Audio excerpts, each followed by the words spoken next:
Qu'est-ce qu'on devrait dire à la fille quand elle est menstruée pour la première fois? Tout d'abord, on sait qu'elle va commencer bientôt à avoir la possibilité d'enfanter, mais c'est pas automatique, là. Ça peut prendre 2 ans. En fait, ça prend au moins 1 an avant qu'il y ait une ovulation. À partir des premières règles, ça peut prendre 2 ans facilement avant qu'elle ait une ovulation, donc qu'elle soit fertile. Mais c'est un bon moment, ce temps-là, là, les mois qui suivent les premières règles, de la renseigner sur les méthodes de contraception. Il y a la pilule, évidemment, il y a la pilule en continu, il y a le condom, on les connaît, mais on ne connaît pas assez les méthodes de contraception naturelle. L'observation de la glace, c'est une méthode naturelle de contraception.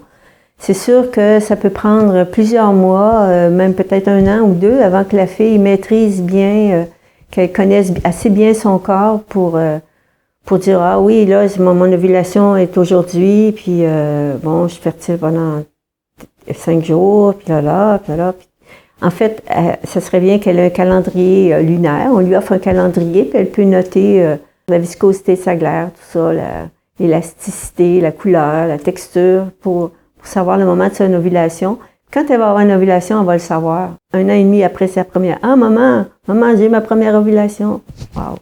C'est quelque chose qui se prépare. Il faut que la fille soit confortable à mettre ses doigts dans son vagin, mais ce qui est très bon aussi, parce que ça va l'aider à intégrer son vagin à son image corporelle. C'est des choses importantes à faire dès les premières règles.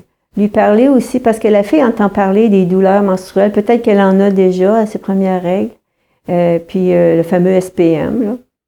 Lui dire que c'est pas nécessairement douloureux la première journée des règles, ça peut l'être. S'occuper d'elle avec ça, je sais pas, lui donner des tisanes, aller voir l'acupuncteur, lui présenter toutes les façons qu'elle a à sa disposition pour soulager les crampes.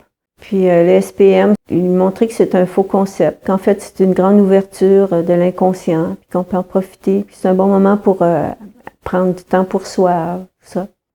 Fait que c'est un moment spécial pour aider la fille à se propulser dans la vie avec une confiance en elle, confiance en son corps, lui montrer comment c'est beau ce cycle-là, qu'elle peut noter des états de conscience aussi tout au long du cycle, comme lors des menstruations, un bon moment pour être avec soi, le premier quartier, comme si c'était la lune, là, c'est un autre moment.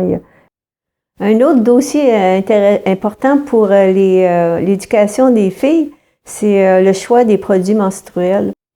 C'est comme s'il y avait deux façons d'entrevoir la chose. Puis là, en tant que parent ou éducateur, éducatrice, vous pouvez transmettre des valeurs en parlant des produits menstruels à utiliser, en les présentant à la fille.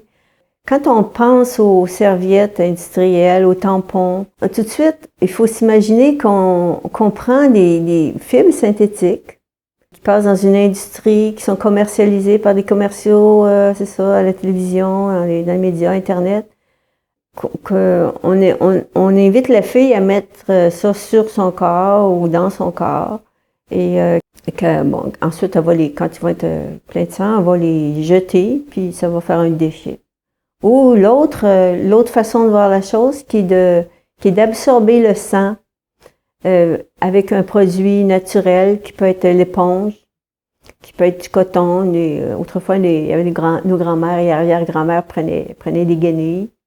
Maintenant, il y a des belles petites serviettes avec des ailes, un petit snap. C'est super, elles sont jolies. Et puis, il y a aussi la coupe menstruelle. L'avantage, c'est que on ne consomme pas. L'éponge, on la garde pendant 1 an, 2 ans. Puis c'est un produit naturel, c'est une éponge naturelle. La coupe, elle dure longtemps. C'est des belles petites serviettes. On les lave, puis on les réutilise. Donc, on pollue pas la terre. On n'est pas dans le système.